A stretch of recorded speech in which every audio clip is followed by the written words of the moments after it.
oil dollar matrix have met terrible ends. Of course, Saddam Hussein wanted to trade oil in euros. He was killed. You had Muammar Gaddafi wanted to trade his energy in something other than U.S. dollars. He was killed.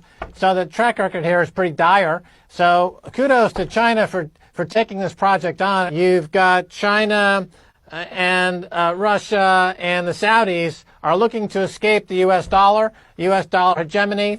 They're looking to de-dollarize. That's a concept we see all over the world right now as countries want to escape from the U.S. military-industrial complex. These countries around the world are tired of funding America's military adventurism by being a party to the empire of debt as it's known around the world, the U.S. dollar, and they want to split off. They want their autonomy. They will fight back. They will start a war. Maybe they'll start a war between Japan and China. Maybe they'll start a war with North Korea. America will do anything to keep the U.S. dollar as world reserve currency. They will invade a country like Afghanistan. They'll stop at nothing because this is the basis of the U.S. empire. It's not land-based. It's not based on material goods. It's based on rent seeking. It's based on lending dollars, getting that income, and then when countries can't pay, they dismantle the assets and take them over. Shalom, Israel. First and foremost, I would like to give all praises, honor, and glory to Yahweh, Bahashem, Yahweh Shai, Bahashem, Rekal Quadash. Double honors to the apostles and elders of Great Millstone who rule well and who taught me this truth. And peace and blessings with all sincerity to the hopeful elect. It's Zakaria coming at you with another lesson, and Lord's willing, it be edifying.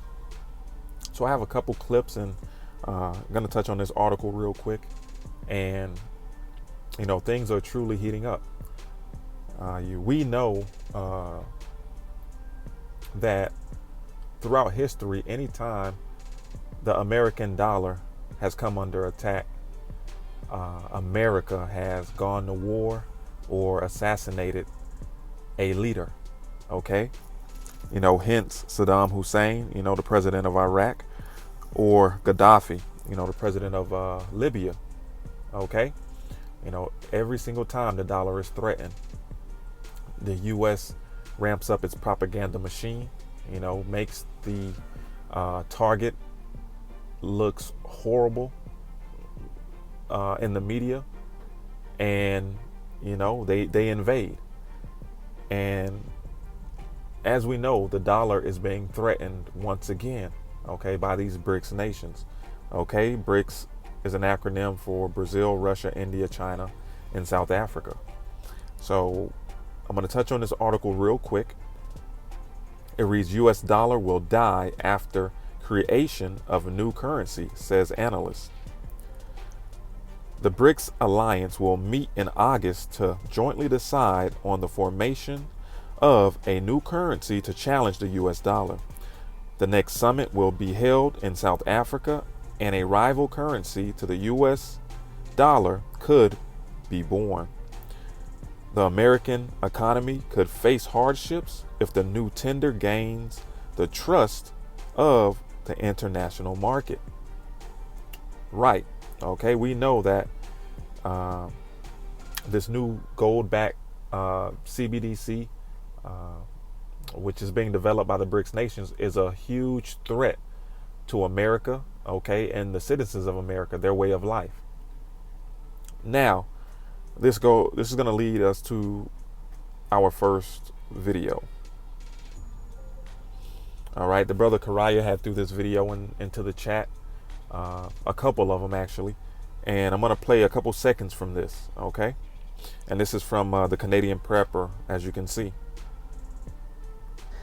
Just one day after NATO, in their infinite wisdom, decided to grant Ukraine F-16s and probably the mercenary pilots to fly them, Joe Biden decided to send 3,000 U.S. reserves to the eastern flank. That's what NATO calls it, the eastern flank. There's only one flank, and that's Russia. Okay, NATO only has one enemy, and it's Russia. Well, two if you count China, and soon to be the NATO alliance is about to spread to New Zealand, Australia, Japan, and South Korea. Anyways, these 3,000 reservists, of course, are going to be part of the 300 to 400,000 strong force that is going to be on a constant state of readiness there as a result of the coming World War.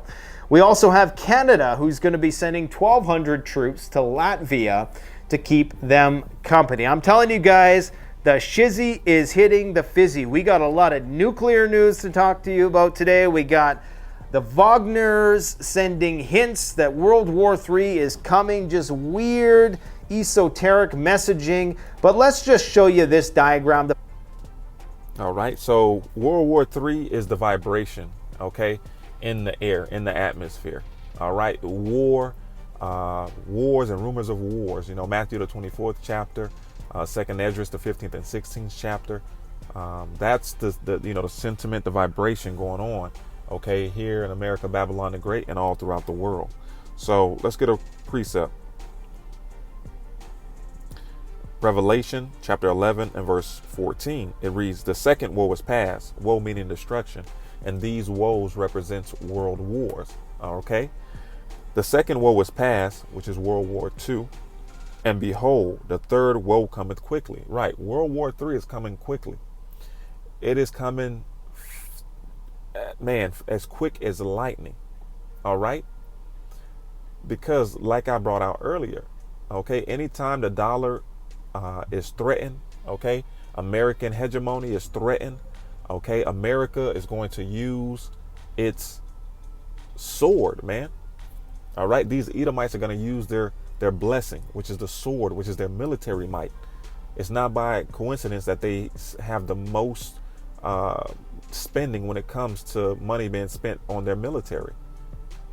Okay, it outweighs all the other nations' military spending combined.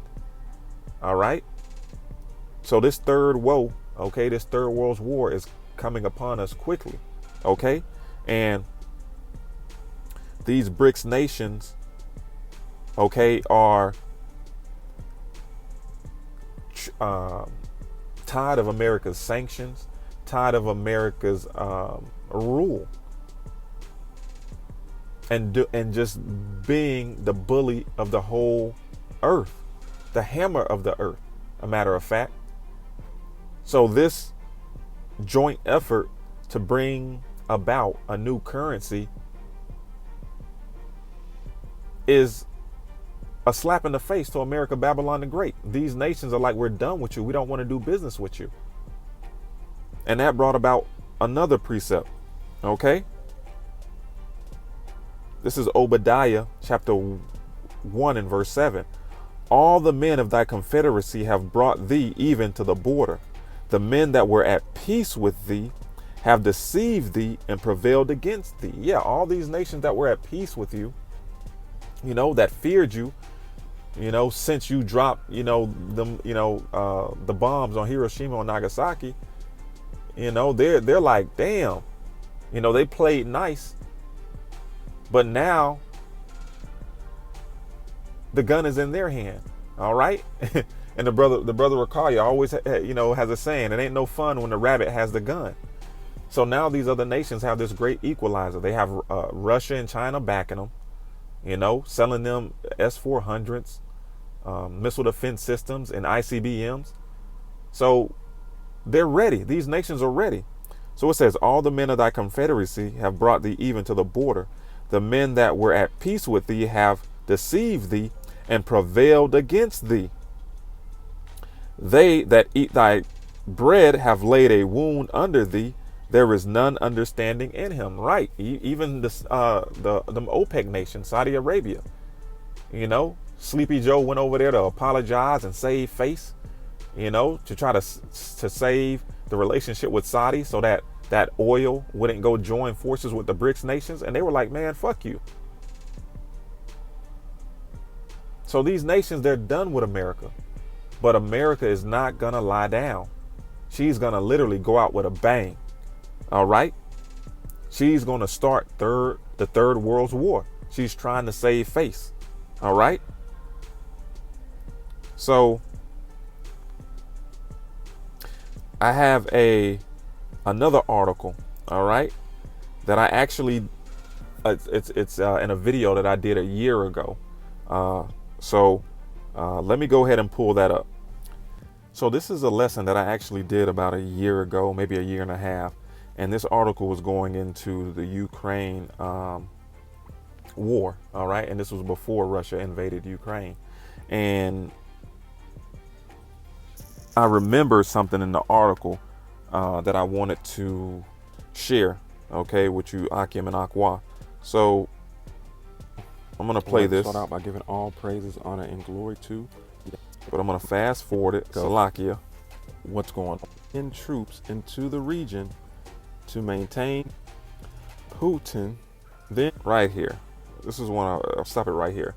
So this is the point. Now, remember, this was a video, like I said, I did, you know, a year ago or maybe a year and a half ago, and it was before the invasion of Russia. But I'm going to read a little bit of it. It says, Putin then announced that he would send in troops into the region to maintain peace, with Russian lawmakers voting to authorize the Kremlin to deploy its arms in the separatist areas. Ukraine will call up reserve forces for a year-long military service as they prepare for an escalation of violence in the east and possible Russian invasion. Ukraine has more than 200,000 reservists, in addition to 250 members of the regular armed forces. The foreign ministry also urged Ukraine to leave Russian immediately. And anyway, the point is this.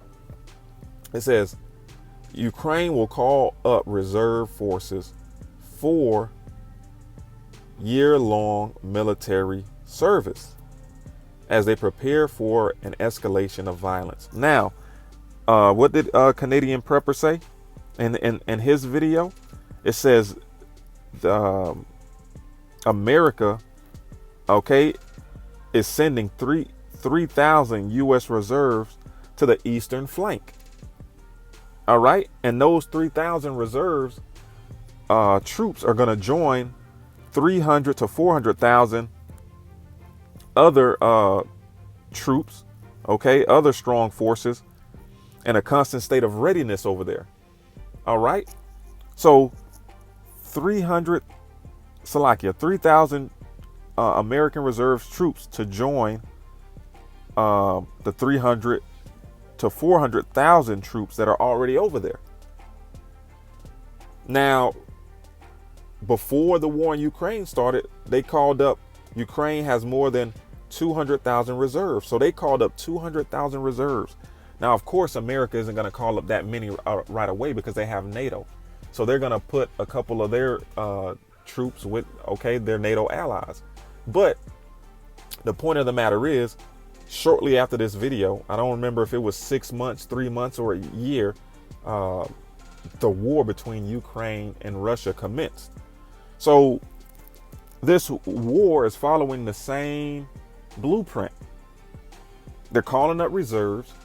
All right. And they're calling up reserves because, like the brother Karaya said in his video, they don't want to spook the people. They don't want to scare the people. But this war is happening whether you like it or not. And these BRICS nations in August are meeting to touch on the final touches of their currency to allow them to separate from America. So everything is falling right in the perfect, falling right into place at the perfect time. It's a perfect time for America to set up to strike, to really get this third world war popping off before this BRICS currency, you know, gets any closer to being in effect, if I'm making any sense. And Salakia, if I'm rambling.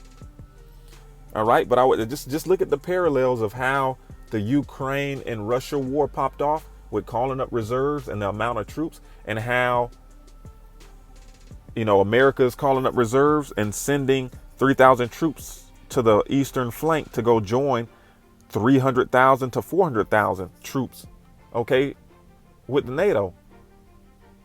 So beautiful times, man. Beautiful time. The Lord is going to bring this place down. Okay. America is going to fall, man. And there will be a draft and a lot of death is coming. Technology has increased. ICBMs, hypersonic missiles, Gatling guns, grenades, the bodies are going to be dropping. This is just the beginning, man. Just the beginning. These nations don't give a damn. And I had one more precept. I'm just going to read it. It's Jeremiah chapter 51:7. Probably should have brought it out a little earlier. Babylon hath been a golden cup in the Lord Yahweh Ba'ashem Yahushai's hand, that made all the earth drunken. The nations have drunken of her wine, therefore the nations are mad. Right, the nations are mad, man. They like, fuck America. You know, they done lay it down in bed with this whore and done caught a STD. You know, they've seen what you've done to quote unquote allies, or people that you 1 minute you're smiling and shaking hands with them, you know, in their country sipping on wine and enjoying yourself, and the next minute the president of the country is being beheaded. The country is being destroyed. You know, look at Libya and Iraq after America killed their leaders. All right, the nations are mad. They're angry. And war is about to commence. And I hope it starts tomorrow, man. So you people can get a true reality check of what's really going on and what's going to happen. The Lord is going to have his fear and his respect. Y'all going to put some respect on the names Yahweh Ba'ashem Yahushai, or Salakia, Yahweh Wa Yahushai. All right, so I'm going to end it with that. Call halal Yahweh Ba'ashem Yahushai Ba'ashem Rakar Kwadash Wa Abad Babal. Shalom Israel.